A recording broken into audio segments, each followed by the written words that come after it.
TENSURAX Villainess by Rimuru Prologue and Introduction. Yumilia Dolkness Pav I am Yumilia Dolkness, the only daughter of the noble Dolkness family. To the world, I am a 10-year-old girl with a prestigious lineage, but that's not the full truth. In reality, I am much older. How, you ask? I am a reincarnated person. Like many protagonists in anime and manga, I died in my past life. Courtesy of a truck. But instead of passing on, I was reborn in another world. Normally, reincarnated people find themselves in completely unfamiliar worlds. However, for me, this world is painfully familiar. That's because I've been reincarnated into the setting of an Otome game I was obsessed with in my past life. But here's the kicker. I wasn't obsessed with the protagonist, the love interests, or even the story. No, my obsession was with the villainess, Yumilia Dolkness. Who, in this life, just so happens to be me. At first, it seemed cool. I'm living the life of the character I admired. But then reality hit me. I am the villainess. And like in the game, my fate is grim. I'm the secret final boss of the story, meant to be defeated after the heroine and her chosen love interests save the world from the demon lord. If things play out like in the game, I'll die. So, my goal is simple. Avoid all the events that lead to my death and live a peaceful, normal life. But there's a massive problem. I have black hair. In this world, black hair is seen as a cursed trait. People believe anyone with black hair is connected to the demon lord. As if that's not enough, I also have an affinity for dark magic, which most people consider evil. Basically, I'm walking around with a giant villainous sign over my head. Still, I refuse to sit around and wait for my doom. If I want to survive, I need to prepare. My plan? Head into a dungeon and level up. This world has a leveling system, and honestly, I love it. But as much as I enjoy the thought of gaining power, I'm still a child. At least in appearance. I'll have to be careful. With that said, I've introduced myself. Now, let's dive into my story, shall we? I woke up in the morning to the sound of birds chirping outside my window. It's peaceful, for now, at least. It's been 3 days since I regained my memories, and honestly, I'm still hyped about it. Living in a world I know so much about is exhilarating, but it also means I have to start preparing. Let's get ready first. While I'm getting dressed, let me tell you something. I've never met my parents in this life. They're apparently always away on business, leaving me alone in this huge mansion. The maids here? They're terrified of me. Maybe it's my black hair, or maybe it's the rumors about me being cursed. Either way, they keep their distance, and you know what? I don't mind. Yesterday, I snuck out of the mansion and visited the marketplace. It was like stepping into a fantasy novel. Cobblestone streets, magical trinkets, potion stalls, and bustling crowds. I ended up buying a few useful items for my survival. 1. XP bracelet. Boosts experience gain for faster leveling. A must-have for grinding. 2. Protection necklace. A one-time lifesaver. If I get fatally injured, the necklace will break, healing me instantly. 3. Monster vessel. Attracts monsters. Perfect for farming XP or gathering materials. With these in hand, I feel more confident about venturing into dangerous places. I finished getting ready and headed to the dining room for breakfast.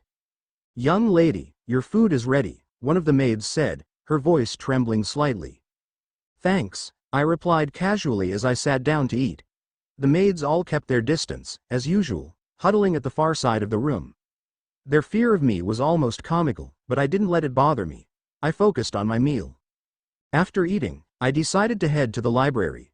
When I opened the doors, my eyes lit up. Shelves upon shelves of books stretched across the room, filled with everything from magical theory to monster encyclopedias. "Jackpot," I whispered, practically skipping toward the shelves. I spent the next 4 hours immersed in books, focusing on topics that would help me survive and grow stronger. Some of the books I read were 1. The Basics of Dark Magic. 2. Advanced Dark Spells for Combat. 3. Monsters of the Abyss. 4. The Cursed Ones, Black Magic Users Through History. 5. Dungeon Mastery for Beginners. 6. Artifacts and Enchantments of the Noble Families. 7. The Demon Lord's Legacy, A History of Destruction. 8. How to Identify Weak Points in Monsters. 9. Magical Healing. What every adventurer should know. 10. The Dungeon near Dolkness Estate, Secrets and Strategies. After closing the last book, I stretched and decided it was time. I'm going to the dungeon. The nearest dungeon, conveniently located a short distance from the Dolkness Estate, is perfect for me. It's a low-level dungeon filled with dark magic monsters, making it an ideal training ground. I equipped my XP bracelet, hung the monster vessel on my belt, and double-checked the protection necklace around my neck. All set, I said to myself, a confident grin spreading across my face. With that, I left the mansion, ready to take my first step toward survival. I made my way toward the dungeon, strolling through the lush green forest. My thoughts wandered as I walked. What can I even do with this tiny body of mine? Can I fight properly? Will my dark magic actually work? These thoughts gnawed at me, but then I realized, no one was around to see me.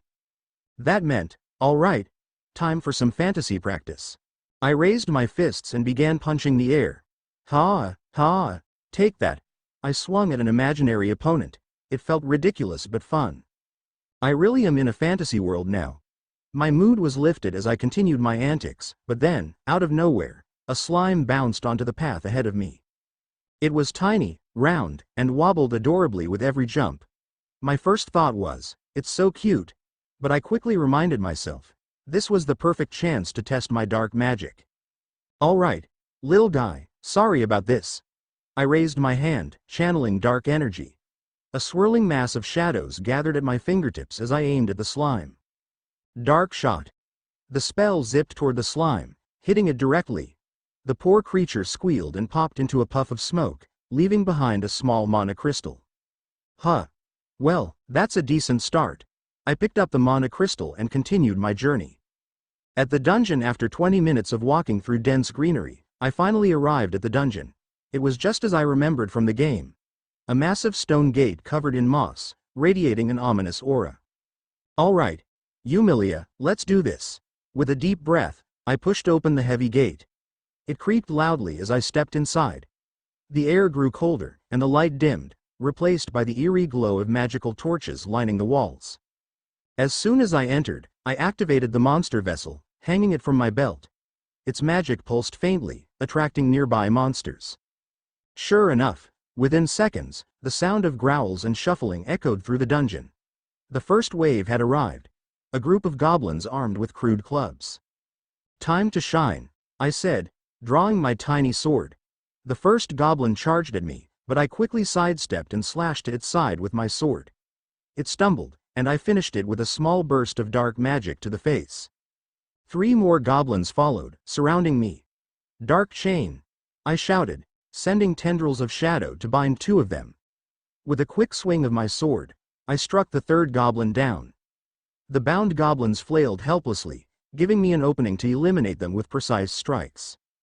But there was no time to celebrate. A pack of shadow wolves emerged next, their glowing red eyes fixed on me. They leapt at me in unison. Dark shield. I cast the spell just in time, forming a barrier of shadows that deflected their attacks.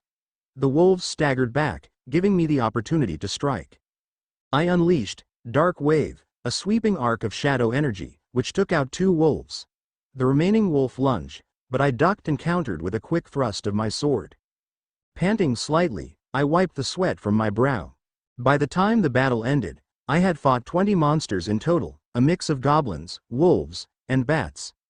My dark magic had proven effective, and my tiny sword worked well for close combat. After the fight, I took a moment to gather all the loot. Mana crystals, monster hides, claws, and teeth. Everything that could be sold or used later. My XP bracelet glowed faintly, signaling a small boost in my level. This is actually pretty fun, I said to myself, grinning as I stuffed the loot into my bag. At the market back in the bustling marketplace, I approached a merchant's stall. The old man behind the counter gave me a skeptical look but didn't ask too many questions. "What do you have, little lady?" he asked. I dumped the loot onto the counter with a flourish. Mana crystals, wolf hides, goblin teeth, and some claws. "How much can I get for all this?" He examined the items carefully. Not bad for your first haul. I'll give you 17 silver coins for the lot." "Deal," I said quickly. He handed me the coins, and I pocketed them with a satisfied smile. 17 silver coins on my first dungeon run. It wasn't much, but it was a start. If I keep this up for 7 or 9 years, I could probably buy 10 mansions for myself, I said, twirling around in a chubby-cheeked mood. Yee. With dreams of a mansion-filled future, I headed back home, ready to plan my next dungeon adventure. 5 years later, I'm now 15 years old and much stronger than I was before. My daily life consists of training, dungeon crawling, and earning enough money to secure my future. Right now, I'm deep inside a high-level dungeon, facing not one but 2 formidable foes. A dark knight and a black dead dragon. The dark knight stood tall, clad in black armor that radiated an ominous aura, gripping a massive sword. The black dead dragon loomed behind it, skeletal yet menacing, its body pulsing with dark energy. Most adventurers would have turned tail and run. But not me. The dark knight charged first, its sword cleaving through the air with deadly precision. I parried effortlessly with my own blade, a custom-made sword I'd earned through years of dungeon crawling. Too slow, I muttered, sidestepping its next attack. With a quick spin, I slashed across its chest, the impact reverberating through the dungeon. The dark knight staggered back, but I didn't give it a chance to recover. I followed up with a flurry of strikes, my blade moving faster than it could block. With one final, decisive blow, I plunged my sword through its armor, shattering its core. The knight crumbled into dust, leaving behind 2 glowing necklaces. Ha! One down. The dragon roared, shaking the very ground beneath me. It wasn't going to wait for me to finish admiring my handiwork. Black flames spewed from its mouth, engulfing the area. Dark shield. I yelled, conjuring a barrier of shadow magic to deflect the flames. The dragon's glowing eyes narrowed as it prepared to attack again, but I was already casting my next spell. Dark bind. Shadowy tendrils shot out from the ground, wrapping around the dragon's skeletal frame, pinning it in place. I raised my hand, gathering all the dark energy I could muster. A massive sphere of pure darkness formed above my palm, crackling with power. Dark obliteration. The sphere launched toward the dragon, slamming into its chest and exploding on impact. The sheer force obliterated the undead creature, leaving behind nothing but a massive glowing core. Phew, that was fun. I bent down to pick up the loot. A giant dragon core from the black dead dragon and 2 enchanted necklaces from the dark knight. After gathering the loot, I made my way back to the marketplace. The bustling streets were alive with merchants and adventurers, the familiar hum of chatter and clinking coins filling the air. I approached one of my usual buyers, an older man named Gerald who ran a shop specializing in rare materials. He was one of the few people I trusted in this town. "Ah, Yumilia, back again." He greeted me with a warm smile. "What do you have for me this time?" I placed the giant dragon core on the counter. It glowed faintly, radiating immense energy. Gerald's eyes widened, and for a moment, he looked utterly speechless. This is from a black dead dragon, isn't it?" he asked, his voice trembling slightly. I nodded casually. "Yeah, can I get 20 gold coins for it?" 20. He cut himself off, visibly holding back a laugh. Clearing his throat, he said, "Yumilia, do you have any idea how valuable this is?" I tilted my head, confused. "It's just a dragon core, right?" Gerald shook his head, still staring at the core. "This isn't just any dragon core. It's from a high-level undead dragon. Materials like this are priceless to alchemists and enchanters. I can't just give you gold coins for it. No, I'll offer you 3 platinum plates." My jaw dropped. "Wait, what? 3 platinum plates? Isn't that, like, 3,000 gold coins?" Gerald chuckled. "Exactly. That's how valuable this core is. You've done incredibly well, Yumilia. Here." He handed over 3 gleaming platinum plates, each worth a fortune. "Thanks, I guess," I said, still in shock as I pocketed the plates and left the shop. As I walked through the marketplace, I couldn't stop grinning. 3 platinum plates. If I'm doing the math right, that's 30,000 gold coins. Add that to my savings, and I'm practically swimming in money. I twirled around in excitement, earning a few odd looks from passers-by, but I didn't care. "Yee!" I cheered in my chubby-cheeked mood. "If I keep this up, I won't just survive this world, I'll thrive." My goal of building a life far away from the Otome game's deadly plotline was finally within reach. 2 years later, I'm now 17 years old, and tomorrow, I'll be heading to the prestigious academy where the heroine and the main cast of the Otome game will be. It's the place where the plot officially begins, and I've been preparing for this moment for years. But today is the worst day of my second life. The reason? My parents, those people who have never once shown their faces to me, finally decided to contact me. Not for a heartfelt reunion, of course. No, they sent me a letter. A letter with demands. The letter sits on my desk, mocking me with its neatly written words. The letter to our beloved daughter, Yumilia Adultness. It has been a long time since we last communicated, and we trust you have grown into a fine young lady capable of upholding the dignity of our noble family. As members of the prestigious Adultness lineage, we must ensure the continuation of our status and legacy. Therefore, we are writing to inform you of an important matter. A proposal has been arranged for you to marry into the royal family. This union will not only secure our family's prominence but also grant you a life of unparalleled prestige and opportunity. Should you choose to refuse this honorable match, you must then accept a marriage alliance with one of the noble families we have pre-selected for you. Refusal of either arrangement will not be tolerated, as it would bring great dishonor to our name. We trust you will understand the weight of this decision and comply for the sake of the Adultness family. May you honor your lineage with dignity. With regards. Your parents. I glared at the letter, my grip tightening as my frustration boiled over. Honor my lineage? Prestige? They've ignored me my entire life, and now they expect me to be their pawn? I threw the letter onto my desk, seething. Marry into the royal family? Who even is this royal I'm supposed to marry? They didn't even include a name. And if I refuse, I have to marry some random noble? Do they really think I'll just obediently go along with this? I flopped onto my bed, staring at the ceiling. Tomorrow, I'd be starting at the academy, the very place where the game's heroine and her harem would be. Navigating the academy was already going to be challenging enough without this added stress hanging over my head. Fine, I muttered to myself. If they want me to honor my family, then I'll do it my way. No one decides my life but me. Determined to take control of my destiny, I began plotting my next move. If the royal family or some noble thought I'd be an easy target, they were in for a rude awakening. The next day the carriage rocked slightly as it trundled along the road. I leaned against the window, watching the scenery pass by. The rolling hills and dense forests were lovely, but after 2 days of travel, they'd lost their charm. I'm already exhausted, I muttered, shifting in my seat.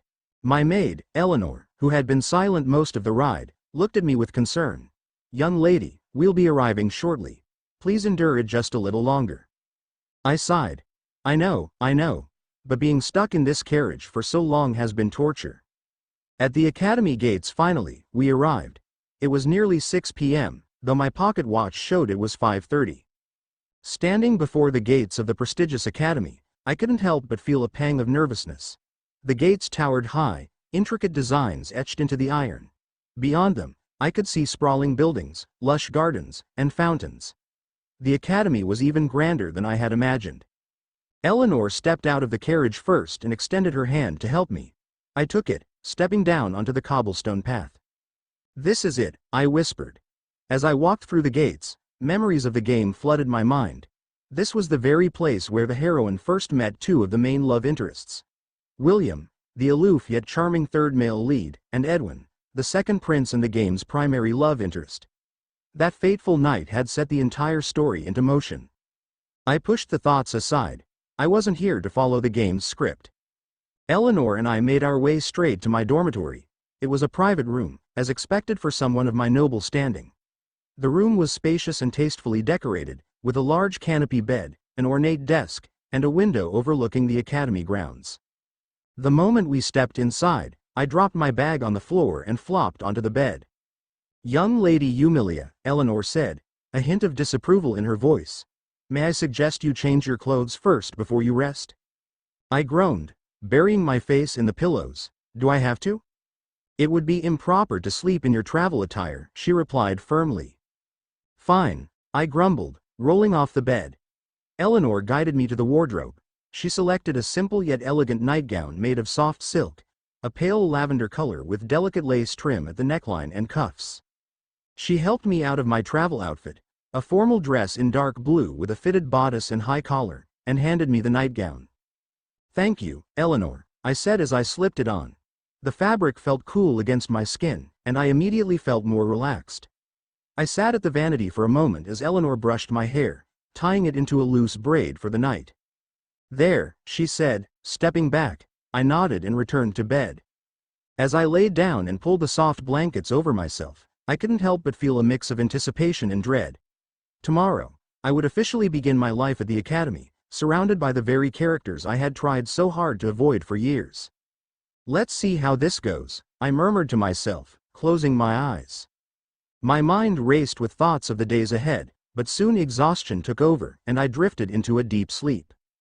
Rimuru Tempest's Paw of High. I'm Rimuru Tempest, the king and founder of Tempest, the most powerful nation in existence. I'm also the strongest demon lord, though strong doesn't even begin to describe me anymore. You see, my journey didn't start at the top. I was reincarnated as a slime after being stabbed by an unknown attacker in my previous life. That's right, a slime. One of the weakest monsters in most stories. But now, I'm a true dragon, a being far above all others. Not just any true dragon, either. I've surpassed even the creator of everything, God Veldanava himself. What is a true dragon? True dragons are beings of pure power and near absolute immortality. Unlike most creatures, we are not made of flesh and blood but of pure energy, bound by our will. There are only a few true dragons in existence. 1. Veldanava, the creator and Star King dragon. He is considered the origin of all life and the universe itself. 2. Velgrand, the scorched dragon, representing fire and speed. 3. Velzard, the frost dragon, embodying ice and stillness. 4. Veldora, the storm dragon and my beloved, troublesome brother. And now me, Rimuru Tempest, the void dragon or infinite dragon, who has surpassed them all. True dragons are eternal and nearly indestructible, embodying the concepts we represent. I, however, am unique. I'm a slime turned true dragon, which adds even more to my unorthodox existence. I was sitting at my desk in my grand office, drowning in paperwork as usual. Running the most powerful nation wasn't all fun and games. "Hey, Seal," I called out casually, leaning back in my chair. Seal, my first wife, responded immediately. "Yes, my dear master. How can I assist you?" She wasn't physically present because she lived in my mind, confused. Let me explain. Seal is my manas, born from my evolution and bond with Raphael, the skill that guided me through my early days as a slime. However, she isn't just a skill. Over time, she gains sentience, becoming a part of me and eventually transcending her existence as an ability. She declared herself as my wife, my first wife, no less, and after everything we've been through, I couldn't deny she deserved the title. Seal is not only my partner but also my closest confidant, strategist, and protector. Her abilities are beyond comprehension. She controls everything, managing information, calculations, and creating sub-skills at will. She can rewrite reality itself if necessary. As I looked at the growing stack of papers on my desk, I sighed. "Seal, why don't we just burn all of this?" I joked. She chuckled. "Tempting, but remember, Master, your people rely on you to keep things running smoothly." Yeah, I muttered, picking up my pen again. As powerful as I was, even I couldn't escape the drudgery of paperwork. The pile of papers on my desk seemed never-ending, but after about 50 minutes of focused work, I finally signed the last document with a flourish. "Phew, that's done," I said, leaning back in my chair. "Good work, Master." CL's familiar voice resonated in my mind, her tone filled with warmth and pride. "Thanks, Seal," I replied with a smile. "Hey, can I ask you something?" "Anything, Master." I glanced at the towering stacks of paperwork that had been my routine for over a century. "Don't you think it's time we took a break? I mean, I've been doing this for over 100 years now. Even I need some rest." CL's response was quick. "But Master, who will handle the paperwork while you're away?" I tapped my chin thoughtfully. "How about creating a clone of me to take over? We could leave him to handle all of this while we escape to another world for, let's say, 200 years? "I can do that, Master," Seal said, her tone brimming with amusement. But what kind of world shall we go to? I trust you, I said with a confident smirk. You choose. As you wish, master. Before I could blink, a perfect clone of myself materialized before my eyes. It was like looking in a mirror. Same hair, same face, same aura of undeniable charm. The only difference was this version of me had an unnatural enthusiasm for paperwork. Impressive, I muttered. The clone gave me a polite nod, immediately picking up a pen and diving into the stack of documents without hesitation. Watching him work so eagerly was almost unnerving. Well, that's one problem solved, I said, turning my attention back to Seal. Master, I have chosen the perfect world for you, Seal announced. Good job, my love, I teased, trying to catch her off guard. Her response was immediate and unexpected. Flattery will not save you, master. Before I could say another word, I felt a strange tingling sensation ripple through my body. What the? I yelped as my hair began to glow. It changed colors rapidly, blue, gold, pink, and finally settled into a striking silvery black. I ran a hand through my now silky, flowing locks, only to realize they were longer than ever, cascading like liquid light. Seal. I groaned, looking at my reflection in the window. What did you do to my hair? It suits you better, master, she replied, her tone as serene as ever, though I could sense her amusement. I sighed in defeat. Fine. You win, but don't think this means I've given up. It was never a competition, master. Now, shall we proceed? All right, fine. What kind of world did you choose? I asked, crossing my arms. It's a secret, master. Spoiling it would ruin the fun. Seal, I began, but she cut me off. Also, I've made a few more adjustments to your appearance. Fine. Do as you wish, I said, resigning myself to her whims. All preparations are now complete, master. Suddenly, my vision blurred. I felt my body grow lighter, my surroundings fading into an endless void. As I drifted into unconsciousness, CL's soothing voice echoed in my mind one last time. Enjoy your journey, master. This world will be different. With that, I surrendered to the void, eager to discover what awaited me in this mysterious new world. When I woke up, I found myself in an unfamiliar room. It was clearly well furnished, with intricate carvings on the wooden furniture and a faintly glowing chandelier, giving the room a warm, magical ambiance. While it wasn't as extravagant as my quarters back in Tempest, it was more than adequate. Welcome to the new world, master, CL's voice greeted me, her tone filled with a hint of amusement. All right, Seal.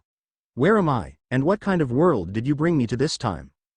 This world is quite similar to our own, though there are notable differences. For instance, the people here use magic powered by what they call mana, which is analogous to magical ools. I raised an eyebrow.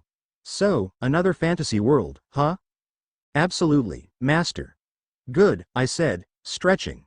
Now, about my appearance. What exactly did you change? I asked, making my way to a mirror on the far wall. Not much, master. I only changed your hair to black, adjusted your height, and reduced your apparent age. Curious, I glanced into the mirror. My reflection revealed an androgynous teenage male with impossibly smooth skin, long silky black hair that flowed like a river of ink, and striking golden eyes that seemed to glow faintly in the dim light. What's my age, anyway? I asked, still admiring the changes. You are currently 17 years old, master, Seal replied smoothly, then added in a teasing, seductive tone. Would you like me to personally check you up, master? My face heated up instantly. We can save that for later, I stammered. Quickly changing the subject, I asked, what's my background in this world? CL's voice became more composed. I customized this world slightly to suit you, master. I sighed. What did you do this time? In this world, the Tempest family is one of the most powerful noble clans, renowned as the Dragon Clan. However, due to their loyalty to the kingdom, the entire family perished protecting it during a great war. You are the last surviving member of the Tempest line, and as such, you are revered as the Dragon Prince. And also you will go to prestigious academy tomorrow. Seal, you overdid it again, I said, pinching the bridge of my nose. If it's for you, master, I'm happy to do so, she replied with unwavering devotion. All right, fine, I relented. What's my status here? Would you like me to display it, Master? Go ahead, I said, bracing myself. Status display name. Rimuru Tempest age, 17 gender, male. Race. High human. Immortal title, Dragon Prince. EP value. 200 million level. You well knew in the future. Manas. Seal ultimate skills Void God Azathoth Harvest God Shub Niggurath. Dragon King. Nova World Destroyer. Ivaraj unique skills, all. Extra skills. All nullifications. Absolute resistances. Absolute.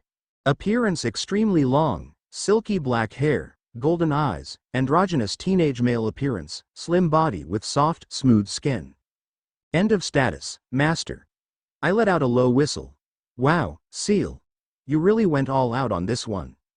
I'll take that as a compliment, Master. She sounded proud of herself. And what's this about a prestigious academy? Why am I going there?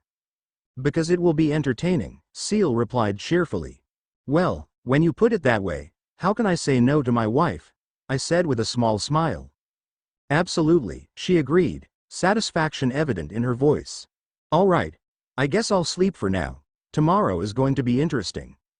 That's wise, Master. Good night. Good night to you too, Seal. And with that, I let sleep take me, wondering what this new world had in store. The next day I stood in front of the massive gates of the prestigious academy. The structure was awe-inspiring, but for some reason, I couldn't shake the uneasy feeling settling in my gut. Why does this feel like I've walked into an Otome game? I muttered. The thought alone made my brows twitch in irritation. I don't like this feeling. Standing beside me was my maid, a stunning young woman. Her long, flowing hair shimmered like silver under the sunlight, and her piercing blue eyes had a calm yet mysterious allure. She carried herself with the elegance of nobility, despite being my servant. Her name was Serafina Nova, a name befitting her beauty and grace. According to her, her family had served the Tempest clan for generations. Seal. Why did you create a family like hers? I asked mentally, curious about this addition to my life. Because I wanted to, she replied, her voice firm. All right. Don't be mad. I was just asking, I said, sensing the slight edge in her tone. I am not mad, Master, Seal replied, though her voice betrayed a hint of frustration. You sound like it, though, I teased lightly. I said I am not mad, Master. Fine, I said, letting the subject drop. With Serafina leading the way, we entered the academy grounds. The sprawling campus was impressive, with its towering spires, pristine gardens, and bustling students. But instead of exploring, we headed straight to my assigned dormitory room. The room was spacious and well-furnished, befitting my status as a noble. After briefly examining it, I let out a tired sigh and prepared to head straight to bed. But as I was about to lie down, Serafina called out to me. Master, allow me to assist you in changing your clothes, she said in a soft, melodious voice. I sighed again, knowing there was no use arguing. Fine. Serafina approached me, her movements graceful and deliberate. Her hands, gentle yet firm, began to unbutton my outer coat. As she worked, her fingers lightly brushed against my skin, sending an unfamiliar warmth coursing through me. Serafina? I asked, my voice faltering slightly. Yes, Master? She replied, her voice calm, yet there was a subtle playfulness in her tone. Aren't you being a bit too touchy? I said, my face heating up slightly. She leaned in slightly, her face close to mine. Forgive me if I've made you uncomfortable, Master. It is my duty to ensure your comfort. Right, I mumbled, feeling awkward under her intense gaze. Her actions were almost seductive, and I couldn't help but wonder if this was normal for her or something unique to her family's traditions. Seal, is this okay? I asked mentally, hoping for clarification. It is perfectly fine, Master, Seal replied, her tone calm. Then, with a sly undertone, she added, as long as she understands that I am your first wife, there's no problem. First wife, huh? I muttered under my breath. Did you say something, Master? Serafina asked, tilting her head. No, nothing, I said quickly, waving off her question. Once I was finally dressed in my nightclothes, I climbed into bed. As I pulled the covers over myself, I mentally addressed Seal again. You really have a habit of overcomplicating my life, You know that? But isn't it entertaining, Master? Seal replied, her voice filled with amusement. I sighed, deciding not to argue further. Good night, Seal. Good night, Master. Sweet dreams. With that, I closed my eyes and allowed sleep to take me, ready to face whatever challenges or surprises awaited me at this academy.